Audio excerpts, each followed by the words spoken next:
বাবা ঘোড়ার গাড়ি চালাতে পারে, ওই সন্তানের বাবা রিকশা চালাতে পারে, ওই সন্তানের বাবা মানুষের কাজ করতে পারে।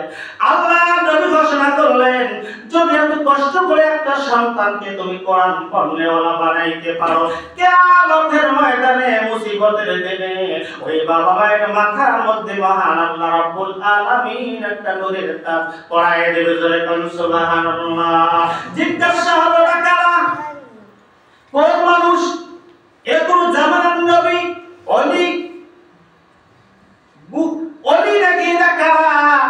গাউস কুতুবী রাখে আল্লাহকে জিজ্ঞাসা করবে, মহান আল্লাহ রাব্বুল আলামিন ডাক দিয়ে বলবেন, ইয়া কেউরা,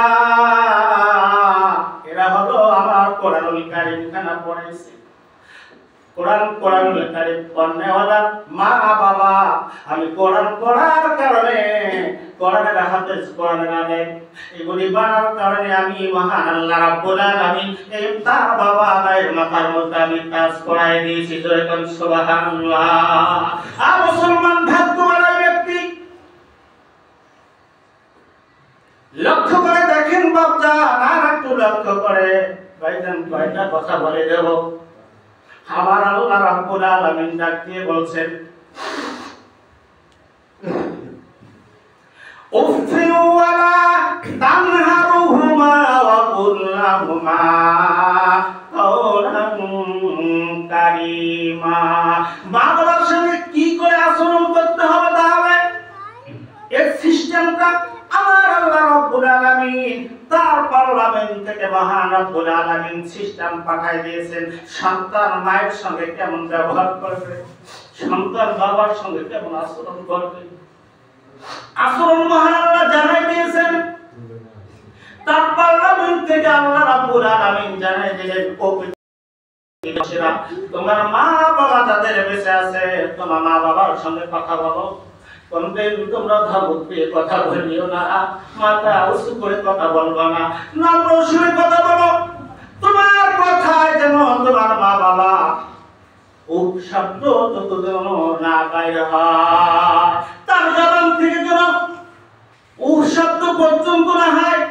আল্লাহ রাব্বুল আলামিন বললেন, উফিন ওয়ালা তানহারহুমা। তাহলে কি করে কথা বলতে হবে? ওয়া কুল লাহুমা কাওলান কারীমা।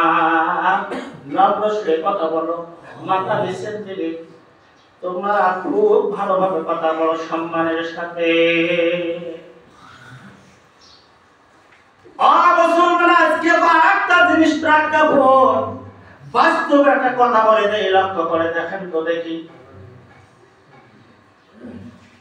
বর্তমান যেটা দেখি অনেকের বাসায় কানের মধ্যে আওয়াজ চলে আসে, এই কথাটাও শুনতে পাই যে শ্বশুরকে বলে আব্বাজান, মুসলমান বাবাকে বলে বুড়া, মাকে বলে বুড়ি, শ্বশুরকে বলে আব্বাজান, শাশুড়িকে বলে আম্মাজান, পোলাও গোস্ত বেশি খান, বেশি খান।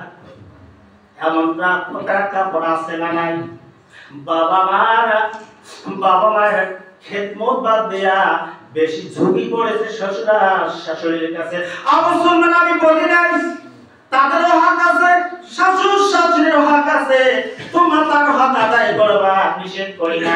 কিন্তু বাপজান, আমার মা 10 দিন পর্যন্ত বেঁচে নিয়ে দাঁড়াইছে, কি কষ্ট রে ভাই, কত কষ্ট করে সন্তান লালন পালন করেছে। তুমি শাশুড় শ্বশুরের হক আদায় করো, কিন্তু মা বাবাকে তুমি ভুলে যাও না। আর মুসলমান সংক্ষেপে একটা কথা বলে